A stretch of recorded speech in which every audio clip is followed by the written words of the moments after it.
Welcome to season 2 of Coffee with CEF. Thank you so much for coming. We have some really amazing guests today. My name is Katie Morgan. I'm Associate Director of Development at the Catholic Education Foundation. And thank you so much for coming today and joining us. And if this is the first time that you're joining us for Coffee with CEF, welcome. We are really excited to have you here with us this morning. And to give you a little bit of background, the Catholic Education Foundation provides tuition awards for thousands of students every year in elementary and high schools. And these are the neediest students in the Archdiocese of Los Angeles, which is Los Angeles, Ventura, and Santa Barbara counties. And this is all thanks to the support of our donors.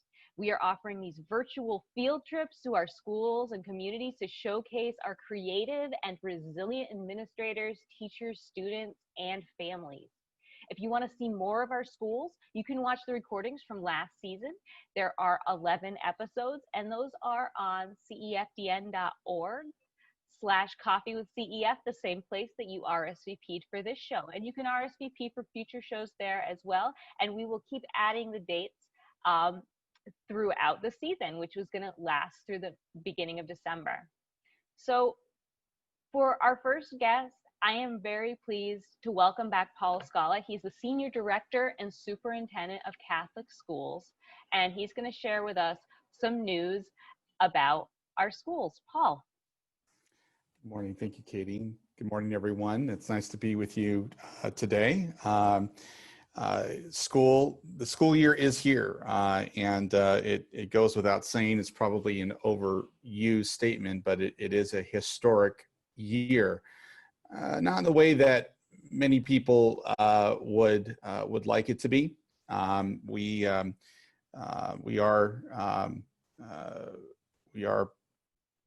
at a distance in our schools, and as a result of that, we started the school year much in the way that we ended the school year, and doing that with strength and wisdom.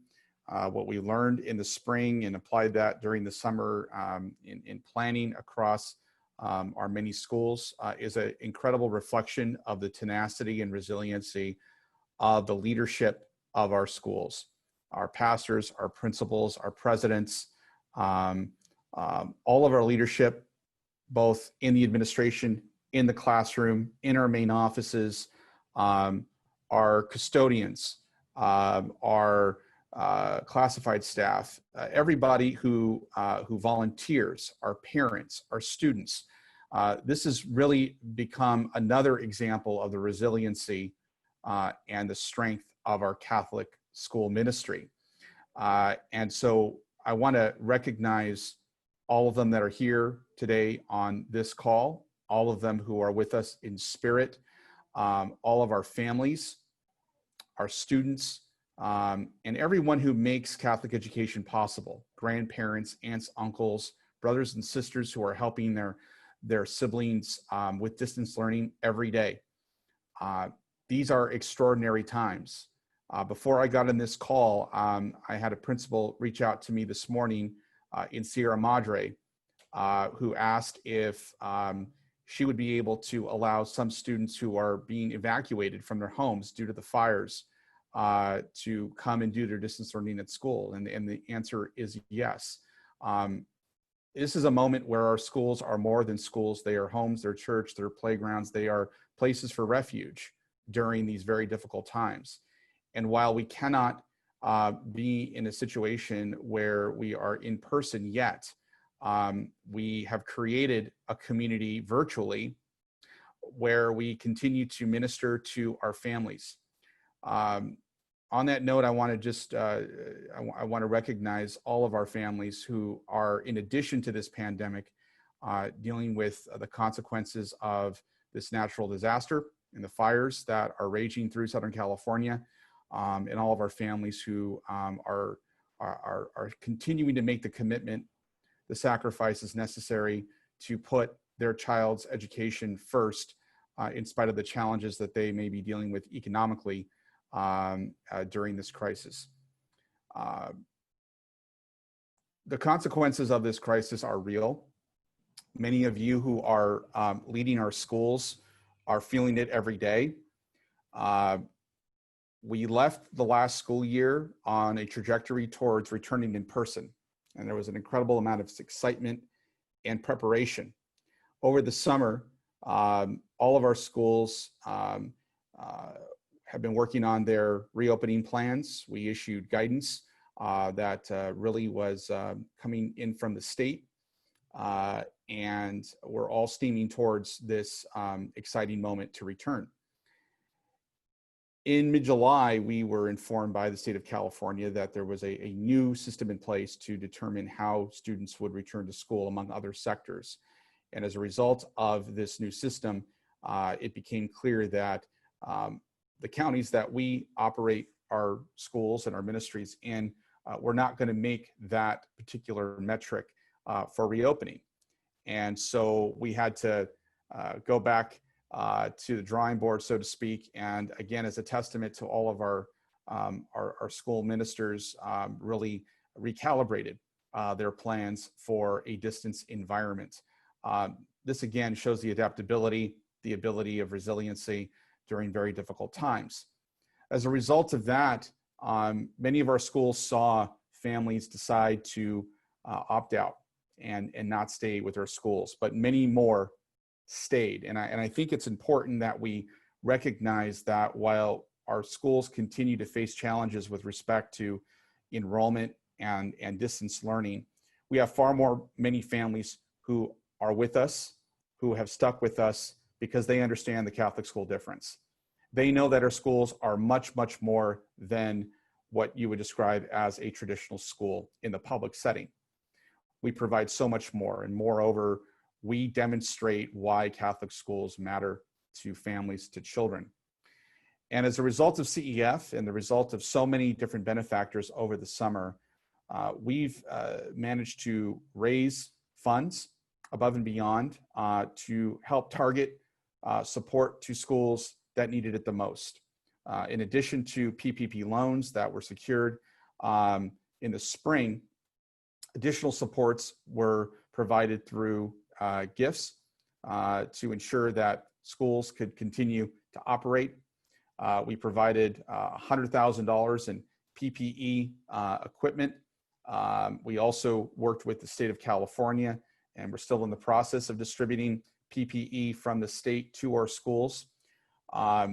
We've been working diligently on understanding the financial impact of what is now becoming clear is a significant decline in our enrollment this year. As of last week, what's been reported out to us is that we're seeing about a 14.7% drop in elementary school enrollment and about an 8% drop in high school enrollment. The cumulative value of that is about 7,000 students in our schools. This is about, if you looked at this historically, it's about 3 years of decline all at once. And it's not spread evenly. Unfortunately, because of the impact of this pandemic, this has disproportionately impacted our most needy families, our most needy schools, and at a higher rate. But it's also demonstrating that this is not just a consequence that's facing the slowest socioeconomic sector in our community. It's also hitting our working families, our middle-class families, and even our affluent families. Across the board, we're seeing this impact, and there's really no one left unscathed. So our focus now is to identify where the greatest need is, and the Archbishop is committed to helping to ensure that those schools and those families in greatest need receive the support necessary to continue their Catholic education. But we can't do that alone. The Archdiocese can't do that alone, and that is why CEF is such an important element to a very broad and diverse portfolio of individuals and institutions that give to Catholic education here in the Archdiocese of Los Angeles. We are continuing to work with and advocate to our public health officials in Ventura and Santa Barbara. Those counties have started to accept waivers for grades TK through 6.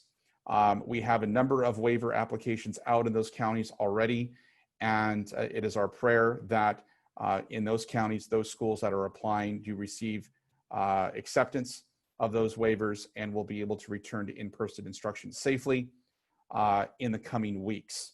We're working closely here in LA County.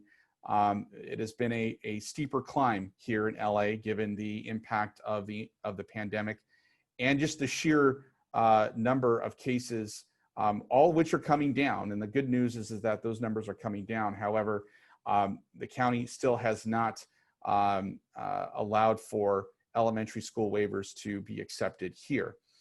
We have a new tier system that the state has announced that will help us understand when sectors can return, including schools. So we are continuing to advocate, continuing to push forward for a safe approach to in-person instruction. But our priorities are clear. First and foremost is the health and safety of our students, our families, and our staff, to support the continuity of faith formation and academic excellence in our schools, and to also to secure resources for our schools. The Department of Catholic Schools has been very, very clear on its 3 main priorities. That is what we are focused on. That is what we will continue to advocate for and push towards on. And we are here to support and to help, but we're all in this together. And we're learning with our entire community on how to negotiate through what otherwise is a very challenging period. But my closing statement is this, and I want to be very clear about this, because this is not empty optimism. This is truly an example of Christ's love in our school community, that in spite of all these challenges, in spite of everything that we have faced, we are here together.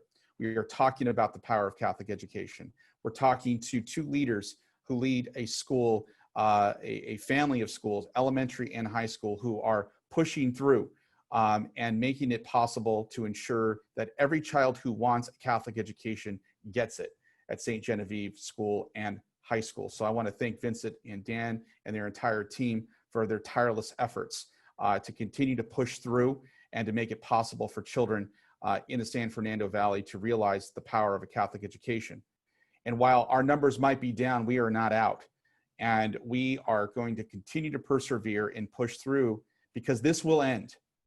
This crisis will come to an end, and how we emerge from it is just as important as how we live through it. And we're living through it now, and these challenges are great, and the odds seem stacked against us. But we've been here before as a church. We have been here before, and we have our ancestors, and everyone who's come before us has lived through their series of crises. And the church has always been a safe harbor, always been a safe harbor for the faithful and even the faithless. And so we will continue in that spirit. We will continue with Christ's message, and we will continue to be a beacon of hope and love for families who choose Catholic education. And we will continue to welcome those who never realized it until now, that Catholic schools make a difference in every child's life and can certainly break through all of the challenges that we are facing as a society today. So with that, I want to thank you again. Thank you for having me this morning, and appreciate so very much everything that you are doing to support Catholic education. Thank you to CEF, Katie and Allison. Thank you. Vincent and Dan and your entire team, thank you as well. Paul, thank you so much for being with us this morning and for sharing that message with us. We are really grateful that you could take the time to be with us today. And I understand that you have to leave us for another commitment. But if anybody has in the audience today has any questions regarding Department of Catholic Schools or Catholic schools, we will collect your questions and ensure that we have your contact information so that we'll be able to get back to you with the answers to those questions, hopefully soon. So this morning, as Paul so aptly introduced them earlier, we have some really fantastic guests from St. Genevieve Parish Schools, which includes a preschool, an elementary school, and a high school in the San Fernando Valley. We've got Daniel Horn, Vince O'Donoghue, and Juan Jasso here this morning joining us. They are all fantastic leaders, really just have done some amazing work to make St. Genevieve a national school of character, and we're really excited to have them this morning. So just want to say first, I want to say thank you for joining us this morning, and we know how hard you work for your schools and how much work you have to do, especially now. So we're really grateful that you took the time this morning to be here and speak to us. So my first question I have for each of you is, what is in your cup? This is Coffee with CEF after all. I've got coffee. Dan, what do you have today? Well, can you hear me? Yes. Okay. First of all, I'm drinking out of a I Love My Life. I don't know if you can see this or not, but we have a theme every year at St. Genevieve, and a few years ago our theme was I Love My Life, and so I'm drinking out of I Love My Life cup, and I've got great Gatorade. And so, good morning, everybody, and I drink to all of you this morning. Good morning. And Vince, what have you got? Good morning, everyone. I'm drinking coffee, and I'm using my favorite cup, which is, I'm a proud native of New Jersey, so it's my New Jersey cup. California is my home for 28 years, but I drink my Dunkin' Donuts New Jersey cup coffee. Excellent. And Juan, what do we have this morning? So I wouldn't be the admissions director if I didn't have a St. Genevieve cup. Always advertising. Of course, of course. So, and I'm drinking coffee. Welcome, everyone. Thanks for being here. Well, we're going to start this morning. So St. Genevieve, as I mentioned before, is a national school of character. And Dan, could you tell us a little bit about this and what the history of character education at St. Genevieve is? Well, actually, I could tell you a lot about it, but since you're asking for a little, I'll do my best to be brief, which is not one of my better talents, unfortunately. You know, when we were invited to speak, we decided to concentrate on the character education at our school because of everything that's happening in the world right now, with all the social unrest that's happening, the Me Too movement, the Black Lives Matter movement. We realized that for the last 22 years, we have been focusing on a lot of those areas, and we're very proud of it. And so I wanted to just tell you a little bit about how that program was birthed here at St. Genevieve. I was hired at the beginning of April in 1999. And at the time, I had just spent 9 of the best years of my life as principal of St. Thomas the Apostle School. Shout out to St. Thomas. I see their principals here this morning, and thank you for joining us. And I just loved every minute that I was at St. Thomas. But I was ready for a new challenge. And I heard that St. Genevieve was in trouble and needed some new leadership. At the time, I was being hired just to be the principal of the high school. And when I was at the interview, you know how that goes. There was a panel of people. There was a teacher, a student, a parent. The principal of our elementary school was here at the time. And when I asked what was the greatest challenge facing St. Genevieve, every person at the table, whether it was a student or a teacher or the next door principal, they all had the same answer: morale. Morale at St. Genevieve was in the gutter. And as a matter of fact, after the interview, the principal of the elementary school came to me and said, "You need to know what you're getting yourself into." Now, those of you who are connected with high schools, imagine hearing this from an elementary school principal, especially one right next door, who said to me, "Dan, our students refer to the high school as a gang school and a ghetto school. And our teachers, we encourage our students to go anywhere except St. Genevieve High School." And I thought, oh Lord, you know, what in the world? And at St. Thomas, I had never had to face a morale problem. But God works in mysterious ways, as I'm sure we all know. And although I was hired in April, I would not begin my ministry here until July. But on April the 20th, Dylan Klebold and Eric Harris walked into Columbine High School with the mission of killing as many of their peers and teachers as they possibly could. That was Columbine High School, April 20th, 1999. and it rocked my world as an educator. But what saved St. Genevieve, and I believe this to this day, because the school's enrollment was in a continual state of decline. And everyone was predicting that it would close its doors. The reason why we are still here today is because of what happened 2 weeks after Columbine. And that is when the students from Columbine went back to finish their school year. Columbine was a murder scene, and so it was under investigation. So the students could not go back to Columbine. So they had to share the school building of their rival high school, Chatfield High School, which was located across town.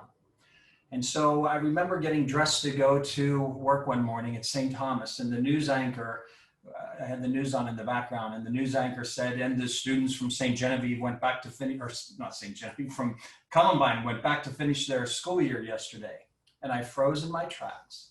I turned toward the television, and I was watching this sea of students walking toward Chatfield High School. They were doing a split shift. The students from Chatfield had been there in the morning, and the students from Columbine were coming in the afternoon.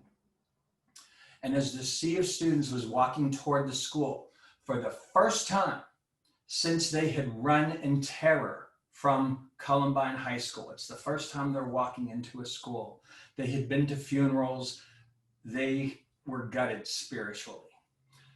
And as you can imagine, there were looks of fear and trepidation on many of their faces.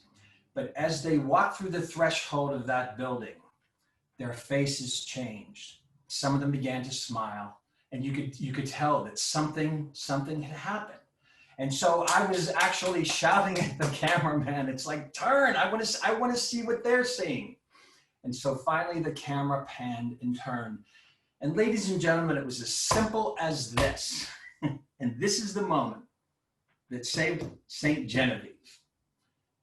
Someone had taken the time to have a banner made, and they put a banner across the entrance of the school that simply said, "We love you. We love you." And then there were notes that the students at Chatfield had written, because they had to share lockers. So students had taken notes, and they wrote, and they put them on the lockers, and the camera was closing in on some of them. And they said things like, "Welcome to Chatfield. Feel safe here. Share my locker. Know that I'm thinking of you."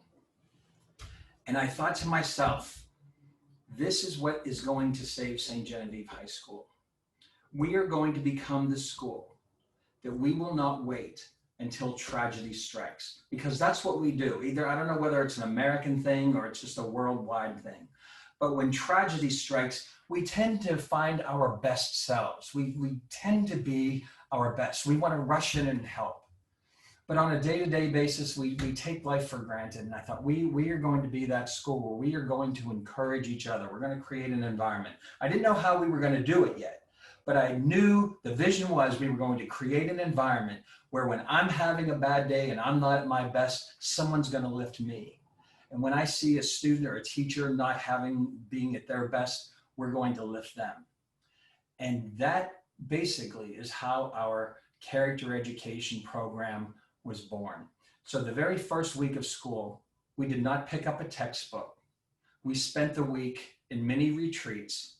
And our first theme, I mentioned that we have a theme every year. The theme that first year was lessons learned from Columbine.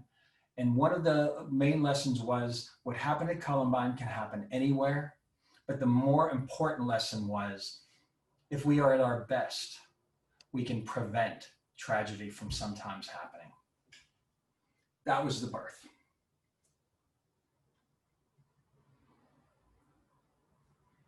That was my story, Katie. And so I don't know if there's anything else that. That's amazing. I love that. Do you want to show? Is this time for the video? Is that what? Oh yes. It is. Is it time or? This is a perfect time for a video. Just so that everyone, if I could just introduce it. Sure.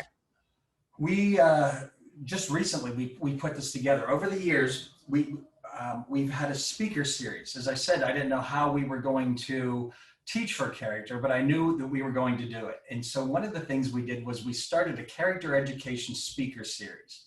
And we invite in people from a wide range of worlds, from athletics, politics, entertainment, business. And typically we schedule the speaker for the evening. It's 7 o'clock. We have 7th through 12th graders who attend. And we call it night school. And we do it about 10 to 20 times throughout the year, depending on who's on the docket to speak.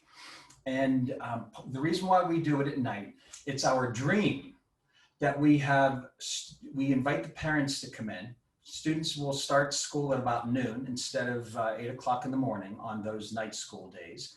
And then we do a dinner break instead of a lunch break. Then the parents come and join us in the gym. And the dream is that students and parents are driving away at the end of the evening talking about what we learned at school that day. And so over the years, we've fortunately, somebody's usually had a camera and we'll interview some of the people who've been here. So recently we approached a foundation about a grant for our character education program. And so we're going to show you the video that we put together of some of the speakers who've been here over the years and affected St. Genevieve. And you'll notice it's a wide range of people, but we deal with not just issues of race, because we tackle racism on a regular basis here, but we deal with ageism, we deal with sexism, and some of these speakers you'll see cover those topics. So you can roll tape, as they say in the business. Does anybody know what my favorite high school is in America? All right.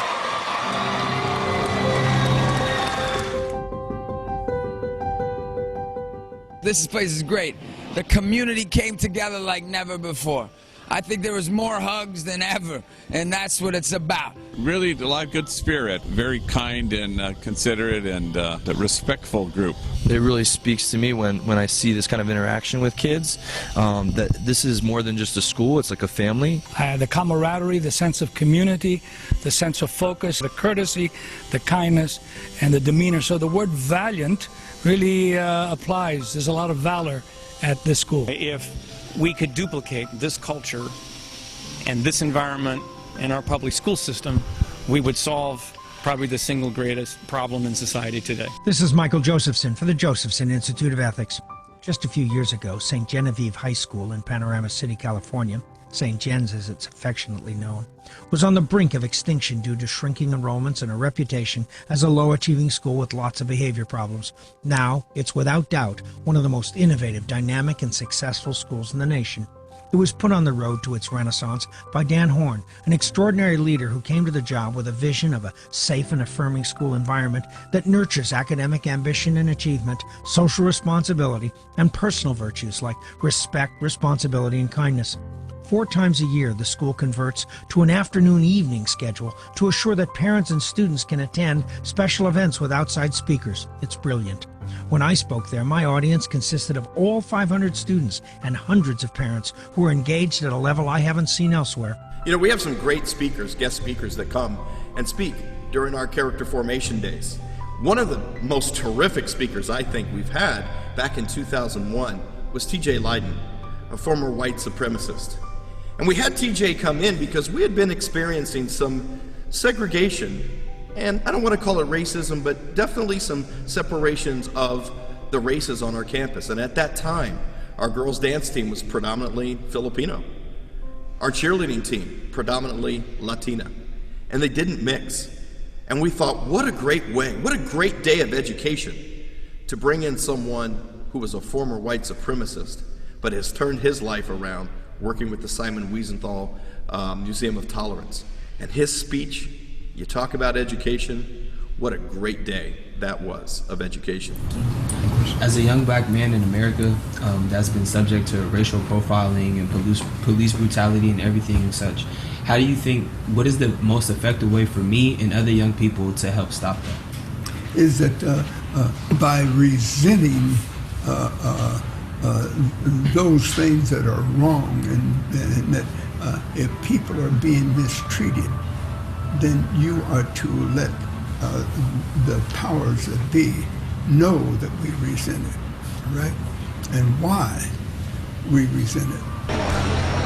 They asked me to give a speech on leadership, but what I saw were some of the best students in the world, some of the great leaders of the future. So to everybody at St. Genevieve's, from Dan Horn to the pastor, to the teachers, to the students, God love you and keep it up. You're the greatest.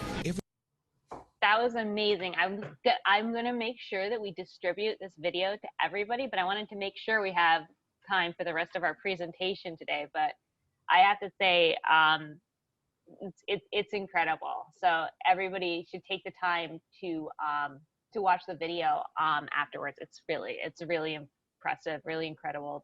The speakers that you brought in, I'm amazed. I wish you would just help us with our Coffee with CEF speakers and, you know, maybe get some some world leaders here. But that's not true. We have a lot of fantastic world leaders who have joined us every day. Well, one of the speakers that we didn't have time to see, and I just want to give a plug because she's got a movie coming out this weekend. You know, Helen Reddy, who was a feminist icon back in the 70s, who wrote I Am Woman. You know, Helen's become a good friend of our school. She not only came here to speak about her life's journey, but she did a couple of benefit concerts for us a few years ago. She came out of retirement here at St. Genevieve. And this weekend, September the 11th, there's a movie premiering called I Am Woman, and it's about Helen's life. And so I hope everybody will go and see it. You know, our girls, every girl in the school knows all the words to I Am Woman. You know, we want our girls to be strong, and especially, you know, in a world of Cardi B, who's singing about lyrics that I can't even mention to all of you. You know, I long for the days of Helen when she, you know, sang a feminist anthem. And so I hope people will watch the whole thing, because you'll see a segment on Helen being here. And I do hope you'll all watch her movie this weekend or sometime after. Anyway. Thank you thank you, Mr. Horn, for giving us homework. This is what happens when you bring educators on as guest speakers. So, Vince, I'm looking forward to hearing from you now to tell us about what the school-wide approach and the approach with your faculty and your staff is to character education. So how are you integrating it for not only your students and families, but for your faculty and staff? Sure, Katie, I'm happy to talk about that.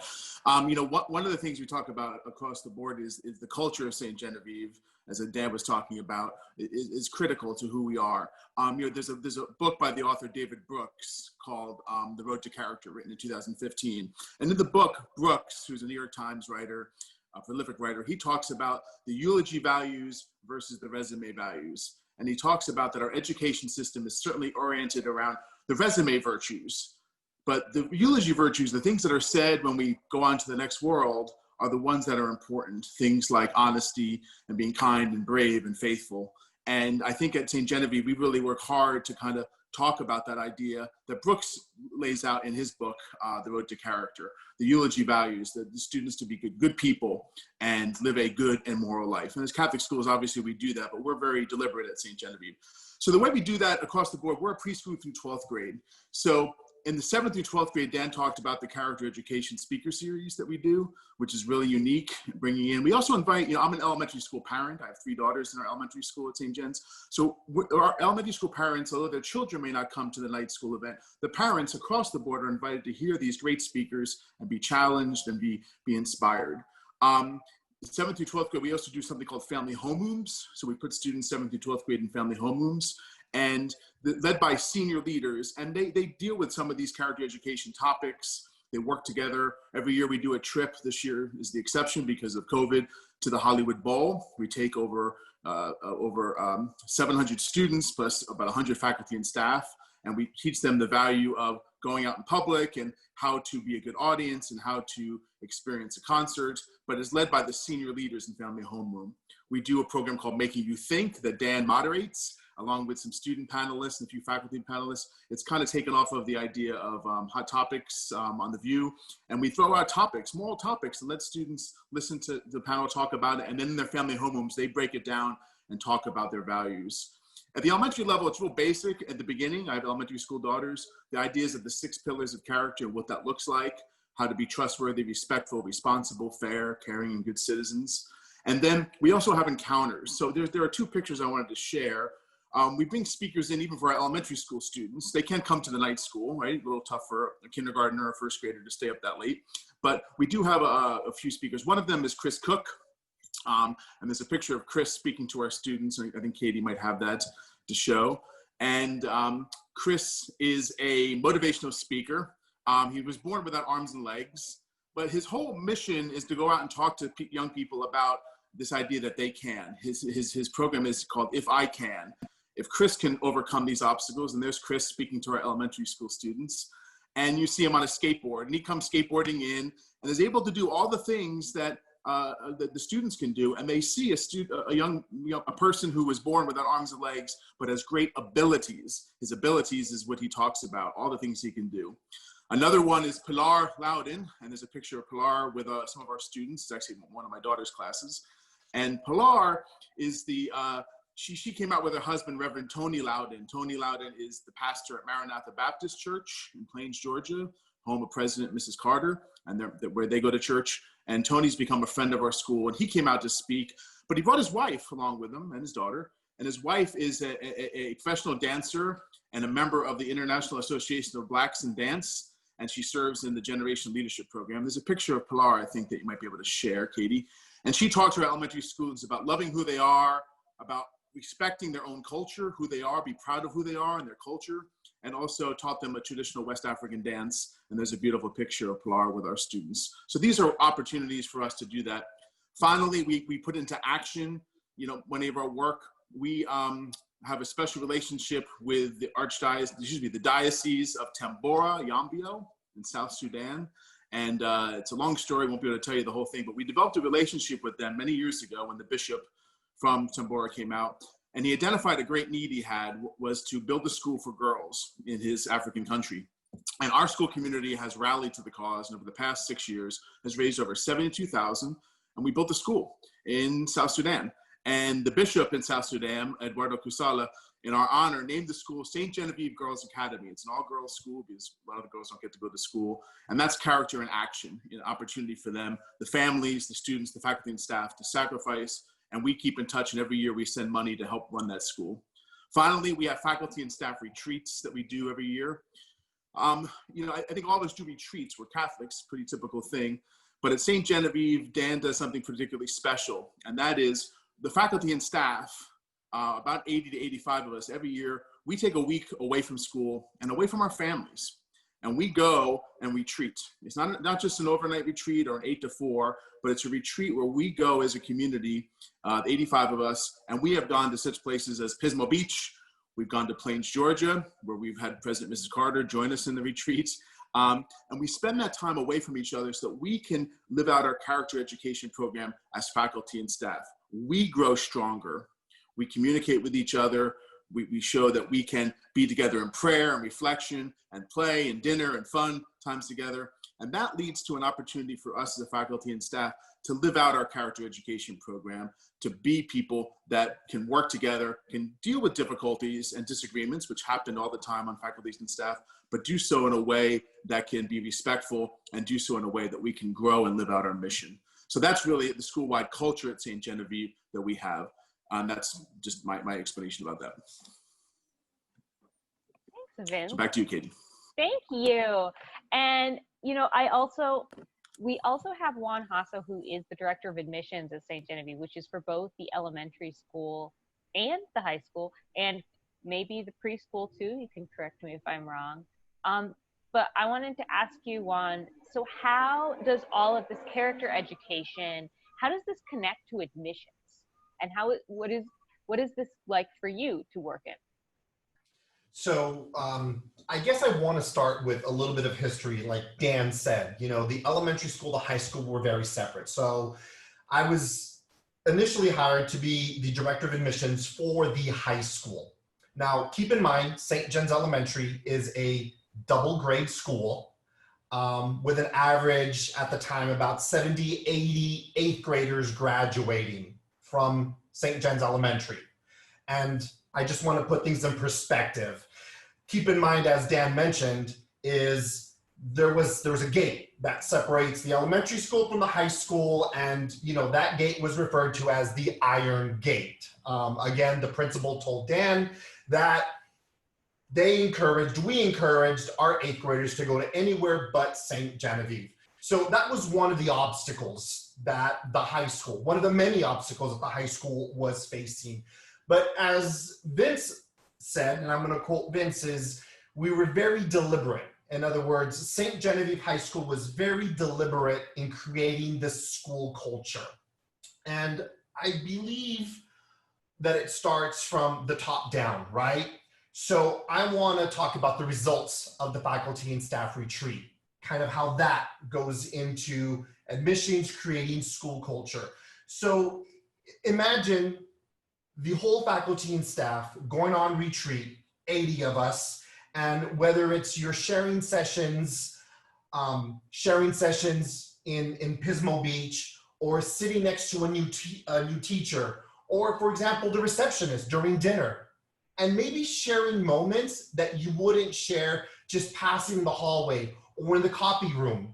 We've done things such as the polar plunge in Pismo Beach. It's our version of the polar plunge, or dancing in the streets in, Plains, Georgia. You create this relationship, the faculty and staff, the teachers, everyone creates this relationship that's a little bit different. So it's creating a community where the teachers love their school, and it permeates down into the students, where the students know that the teachers love their school. One of the things that we talk about is there's a place for every student at St. Genevieve, no matter what you do, whether it's academics, whether it's the arts, whether it's athletics, there's a place for you because the students feel loved. So that's a little bit of the teacher perspective, is creating this culture, everyone feeling that we're in this together. Admissions, we also talk about the faculty and staff is, yes, we have kind of 3 jobs at St. Genevieve. Yes, you're a bio teacher. Yes, you're a English teacher, number 1. But number 2 is you're a campus minister at St. Genevieve. And the third thing is we're all admissions directors at St. Genevieve. So creating this culture where we're in it together. And how does that permeate down into the students? I go about thinking about is when it comes times for ambassadors, there's an overwhelming number of students. We all have ambassadors, but there's an overwhelming number of students who can't wait to share their community with their former middle schools, their former elementary schools, high school nights. Same thing is, they want to share this feeling that we have at St. Genevieve with the bigger community. Faculty and staff, again, because we've shared this connection, whether it's at the Polar Plunge or whether it's in Plains, Georgia, or whether it's in these small sharing communities, it's, when it comes time to, hey guys, we're gonna have a shadow day. We're gonna have 78 graders on our campus. Yes, Katie, you may be giving a test that day, but you know what? It's okay. You're gonna modify that session because yes, you are an English teacher, but you're a campus minister and you're also an admissions director, because that relationship that we formed, because we know that we're in it together, So it's about school community. And I think that's a little bit about how character education permeates not only from the student perspective, but also from the teacher perspective, is we're in this together. So that's kind of a little bit about my perspective, the way I feel about what character education has created here at St. Genevieve. Thanks, Juan. Really appreciate it. That's such a wonderful picture of all of the students and the faculty and everybody welcoming people in and being in effect, the admissions officers for the school. Before we go to audience questions, because I do want to make sure that we take some time for that this morning, because I know that we have some questions for all of our guests. I have a question that I wanted to ask Vince, and Dan too, if you want to chime in. It's about fundraising and how you fund these programs. Obviously, you're in an area and you serve a population that's very much in need. So what do you need right now to continue serving this population, and how can others help to ensure that this character education is available to everyone who needs it? I'm happy to jump in, Dan, if you want me to field that first, and Dan can always fill in the blanks. You know, we do give a lot of financial aid, financial assistance. Over 86% of our high school students receive need-based financial aid. It's about 35% at the elementary school. So we reach out to many friends and partners and foundations for that. During this COVID-19 pandemic, I think we're all in the same boat where we see families struggling, losing jobs, or having job hours cut. So we have been blessed to have a grant from the Dan Murphy Foundation, a challenge grant of $30,000 to support our high school. And we are, we've been challenging our alum, reaching out to our alum and others, and there's been a response and friends to give to the scholarship fund to help us match that challenge grant. So if you go to www.sgps.org, you'll click on that homepage, you'll see the little bit of the description of what we've been working hard on for the scholarship fund and how to make a donation if you feel so inclined. But that's been something that we've been doing. We've always been raising money for scholarship support, and we continue to do so. Vince's contact information is here if you would like to learn more.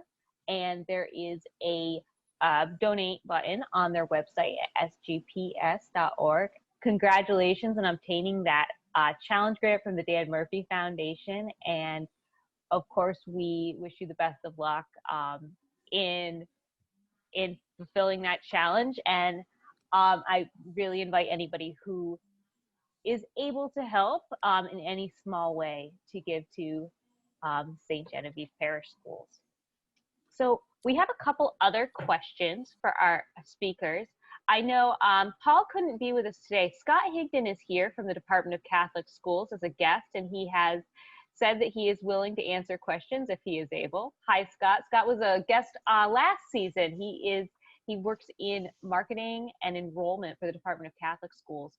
The first question we have is, Scott, this was a question for Paul, and you can let me know what the stance is from DCS if you're able. With the new metrics, when do you believe that the schools will be able to open their doors? Is there a time frame that DCS has in mind? Thanks, Katie. That is the $1 million question. If I knew that, then I would be able to play the lottery. I think Paul can speak more to that. He's in daily and weekly meetings with public health officials, with experts, both locally, statewide, and even nationally, so he can help answer that. But I would say that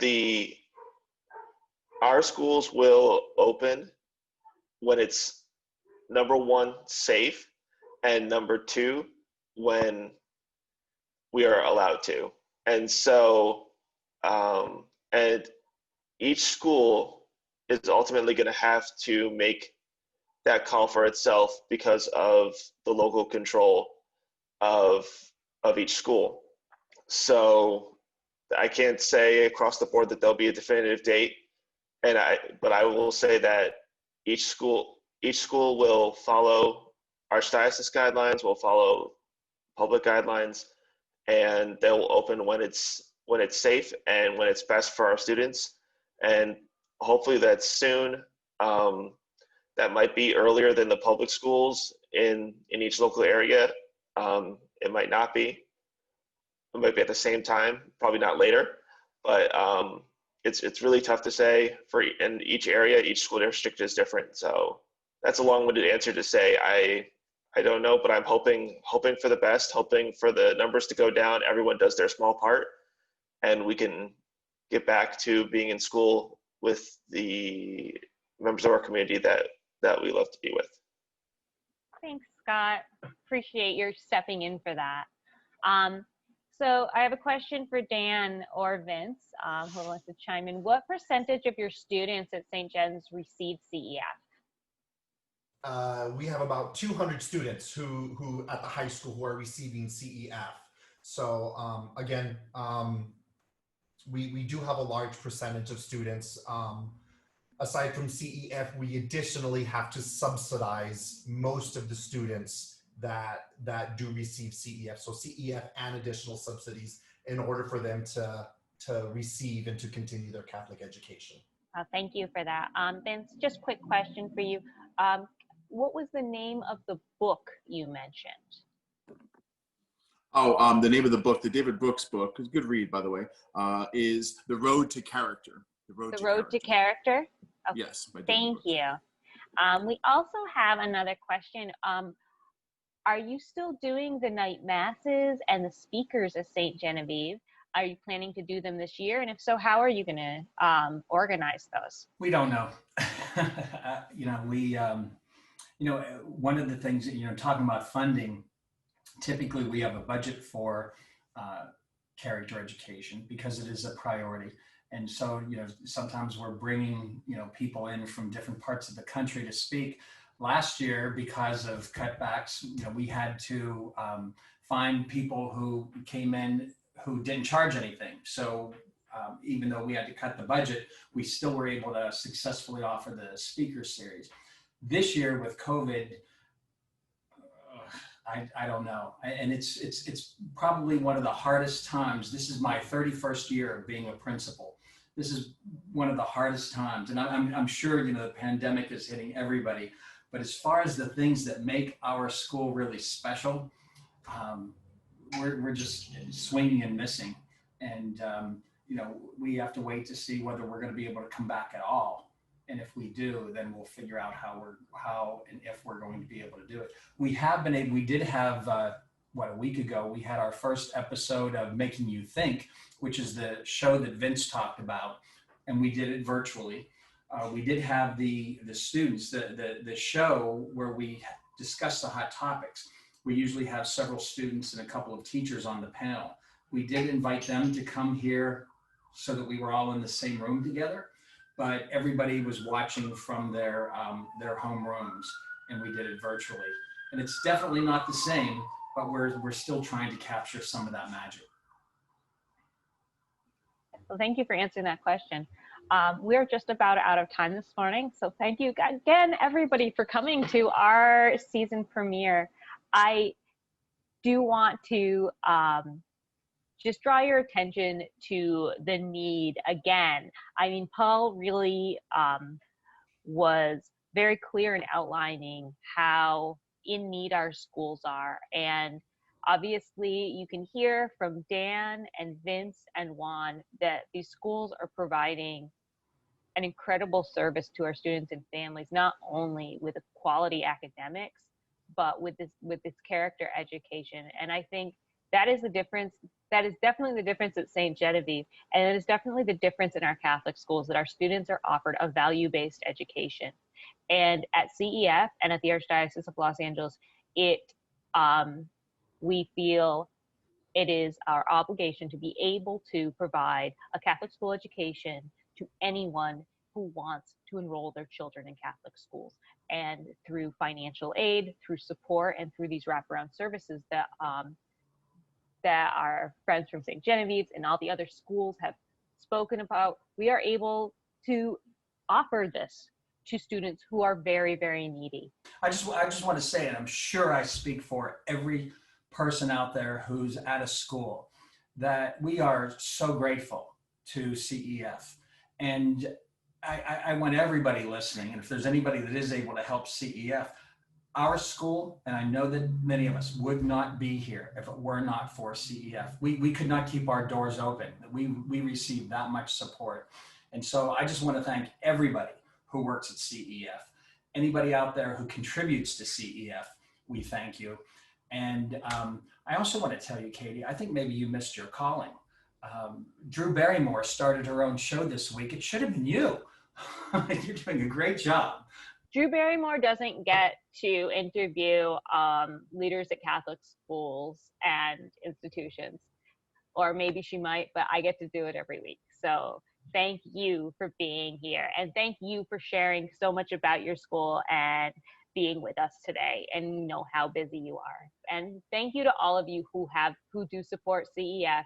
If there is any way that you can increase your gift this year, we will not ask you to increase your gift every year, we promise you. But if you are able to give just a little more this year, anything will make a difference in the life of a child and a family who really want to be enrolled in a Catholic school. So thank you.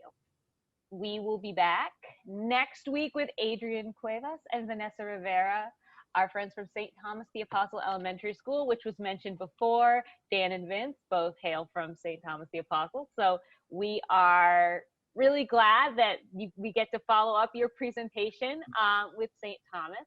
They are in Mid-City Los Angeles near Loyola High School and Bishop Conady Our Lady of Loretto High School, and it is just a fantastic place.